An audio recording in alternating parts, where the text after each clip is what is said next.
The moral stories. सास की जुड़वां बहन। घनश्याम की शादी की बात एक जगह चल रही थी।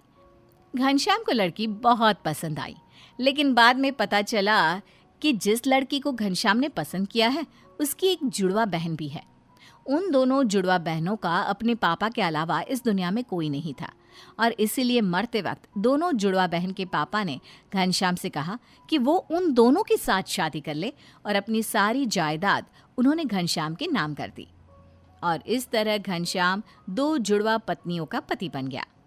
उन दोनों बहनों में से एक का नाम था रमा और दूसरी का नाम था सारिका। धीरे धीरे वक्त बीतता गया।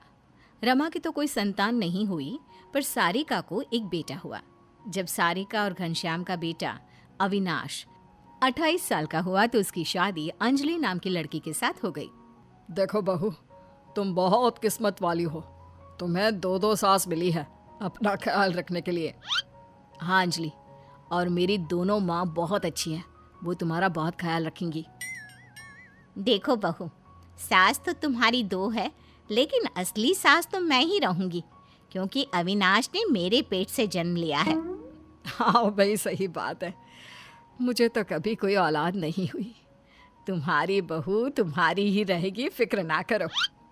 नहीं मम्मी जी, ऐसा कुछ भी नहीं है। मैं आपका भी अपनी सास की तरह ही ख्याल रखूंगी। मेरे लिए तो आप दोनों ही मेरी सास हैं। देखा कितनी समझदार लड़की है। और प्लीज़ आप दोनों आपस में बिल्कुल झगड़ा ना करो। अंजलि सबका ख्याल बराबर से रखेगी। एक दिन सुबह के वक्त, अंजलि बहू, ज़रा मेरे पीने के लिए थोड़ा पानी तो गर्म कर दो। ये लीजिए मम्मी जी, आपके लिए गर्म पानी। अरे अंजलि, मेरा टिफ़िन तो बना दिया है ना, ऑफिस के लिए देर हो रही है। बस 5 मिनट लगेंगे, थोड़ा सा इंतज़ार कर लीजिए प्लीज़। बहू, मेरा नाश्ता कहाँ है? अभी तक बनाकर क्यों नहीं लाई? मम्मी जी, आप थोड़ी देर रुक जाइए ना, इनको ऑफिस के लिए देर हो रही है। मैं अब भी आपका नाश्ता बना देती हूँ। जब रमा ने तुमसे पानी लाने को कहा तो तुम लपक कर ले आई, और मेरे नाश्ते के लिए मुझे इंतज़ार करने को कह रही हो। अरे नहीं मम्मी जी, ऐसी कोई बात नहीं है। उस वक्त मैं फ्री थी तो मैंने रमा मम्मी जी के लिए जल्दी से पानी गर्म कर दिया। अरे सब समझती हूँ। रमा मेरी बहू को अपनी तरफ करने की कोशिश कर रही है, लेकिन मैं ऐसा नहीं होने दूंगी। अगले दिन शाम के वक्त, अंजलि बहू, जरा मेरे पास तो आओ। देखो तुम्हारे लिए कितनी सुंदर साड़ी लाई हूँ। अरे वाह मम्मी जी, ये साड़ी तो बहुत सुंदर और काफी भारी भी है। वही तो।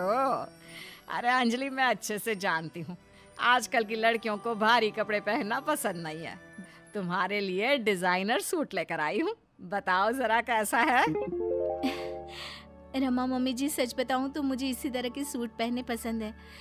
वैसे वो साड़ी भी बहुत सुंदर है, लेकिन बहुत भारी है ना, पता नहीं मुझसे संभलेगी भी या नहीं, लेकिन मैं दोनों चीज रख लेती हूँ। अंजलि के वहां से जाने के बाद, देखो रमा, मैं सब जानती हूँ। तुम मेरी बहू को अपनी तरफ करने की कोशिश ना करो। अविनाश मेरा बेटा है और अंजलि मेरी बहू। अरे तुम बेकार में ही परेशान हो रही हो। मैं तो बस अपनी बहू को प्यार करती हूँ, इसलिए उसके लिए गिफ्ट लेकर आई थी। और वो मेरी भी तो बहू है, ये बात दिमाग में हमेशा याद रखना सारिका। लेकिन सारिका को लगता है कि कहीं अंजलि रमा को ज्यादा इज्जत और प्यार देना शुरू ना कर दे, और रमा को लगता है कि कहीं अंजलि सारिका की बातों में आकर उससे दूर ना हो जाए। इसी कंपटीशन में वो दोनों अंजलि को परेशान करना शुरू कर देती हैं। मम्मी जी, आज अविनाश के ऑफिस में पार्टी है और मुझे वहाँ जाना है, तो मैं जल्दी से तैयार होकर निकलती हूँ। अविनाश बस आते ही होंगे। ठीक है, तुम पार्टी में चली जाओ बहू, लेकिन मेरे रात के खाने के लिए ना खिचड़ी बना कर जाना। ठीक है मम्मी जी। मैं सारिका मम्मी जी को भी पूछ लेती हूँ कि उन्हें क्या खाना है। क्या हुआ बहू, कहीं जा रही हो? मम्मी जी, वो मैं अविनाश के साथ पार्टी में जा रही हूँ। रमा मम्मी जी को खाने में खिचड़ी खानी है। आप भी वही खा लेंगी तो मेरा काम जल्दी हो जाएगा। नहीं, मेरा तो आज पनीर की सब्जी खाने का मन था। मेरे लिए तुम थोड़ा पनीर ही बना दो। लेकिन मम्मी जी, मुझे देर हो जाएगी।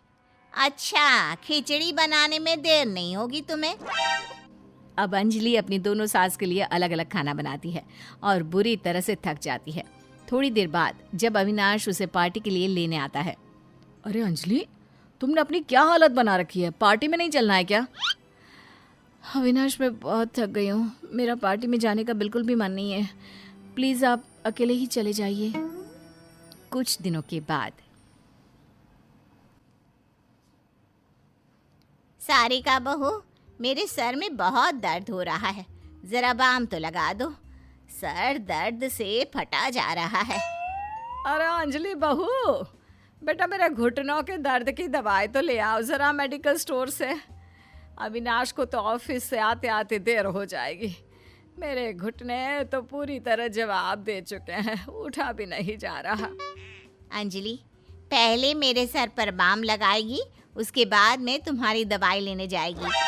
नहीं नहीं, बाम तो बाद में भी लग सकता है ना। अरे मेडिकल स्टोर बंद हो जाएगा, उससे पहले अंजलि मेरी दवा ले आए। हे भगवान, ये जुड़वा सास के चक्कर में कहाँ फंस गई। ये दोनों तो कुछ भी समझने को तैयार ही नहीं है। अब क्या करूं? ऐसे ही समय बीतता जाता है। कुछ दिनों के बाद अंजलि प्रेग्नेंट हो जाती है।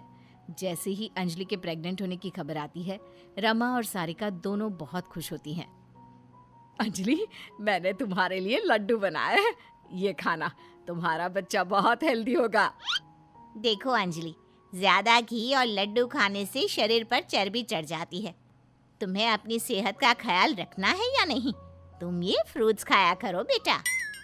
लेकिन मम्मी जी, मैं दोनों चीज़ भी खा सकती हूँ ना, थोड़ा थोड़ा करके।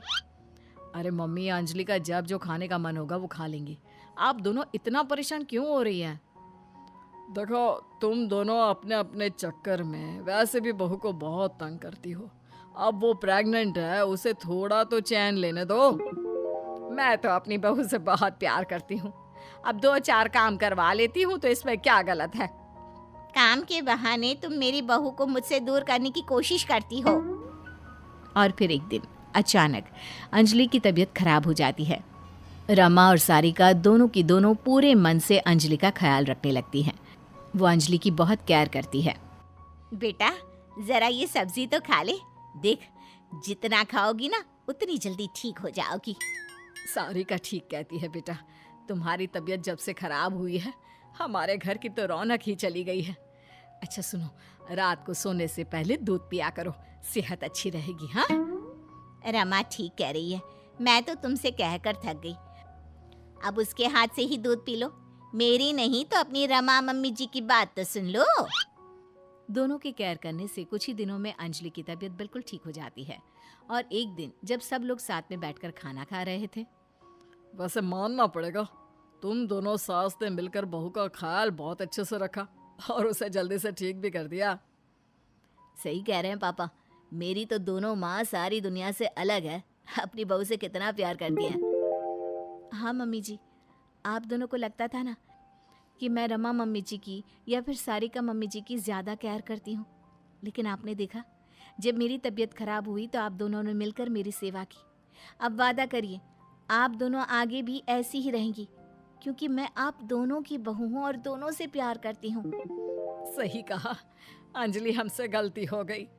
और मुझे भी अंजलि पर अपना इकलौता अधिकार नहीं जमाना चाहिए। हम दोनों जुड़वा हैं और हम दोनों जुड़वा सास आज से हमेशा एक साथ रहकर अपनी बहू को प्यार करेंगे।